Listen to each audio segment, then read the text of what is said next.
Good morning guys. প্রথমেই নিয়ে চলে এসেছি করেলার তরকারি, আর তারপরে কেটে নিচ্ছি আজকের মেনুর জন্য রসুন। আজকে হবে মাটন, বেঙ্গলি মাটনের ঝোল।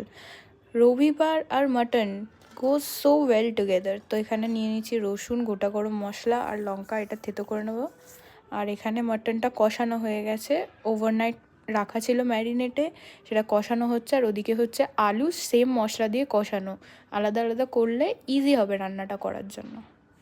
এই যে আহা কি দেখতে। এবার আলুটা অ্যাড করে দিলাম মাটনে, আরও দেখতে ভালো লাগছে। তোমরা ইম্যাজিন করে নাও খেতে কতটা ভালো লেগেছিলো। কষানো হচ্ছে, এই যে রেডি হয়ে গেছে। এটা হচ্ছে একদম ফাইনাল প্রোডাক্ট। মাকে একটু বললাম ভালোভাবে দেখিয়ে দাও একটু। হ্যাঁ দেখো, অসাধারণ দেখতে হয়েছে, অসাধারণ খেতে হয়েছিল। এই যে নিয়ে আমি বসে পড়েছি, আগে করেলা দিয়ে খাচ্ছি। এখানে আছে দই আর আঙুর, এখানে আছে মাটন, এটা পরে খাবো। আর এখন খাচ্ছি করেলা দিয়ে তরকারি দিয়ে ভাত।